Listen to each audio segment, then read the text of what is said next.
लगाण वर्षार उबुटुबु मायानगरी स्थिति पूरा बेहाल हो पड़ी।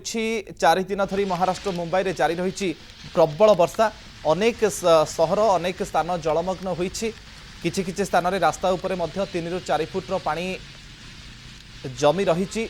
मुंबईर सबु स्कूल सबु कॉलेज सरकारी कार्यालय को मध्य छुट्टी घोषणा करा जायछि। ट्रेन चलाचल बाधाप्राप्त होइछि।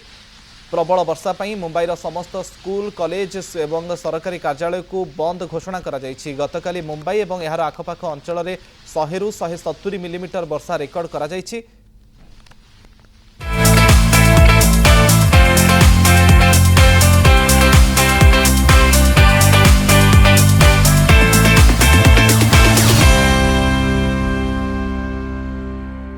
मायानगरी स्थिति बेहाल। लगाण वर्षार उबुटुबु मायानगरी विशेषकर जोगुड़िक तलिया अंचल रही सेगुड़िक संपूर्ण जलबंदी। ट्रेन चलाचल बाधाप्राप्त होइथिबार खबर भी सामना को आसी। अनेक अंचल जलबंदी लोके हंतसंत होइछन्ति। मुंबईर ये चित्र 4 दिन हेलाणी महाराष्ट्र मुंबई रे जारी रही प्रबल वर्षा।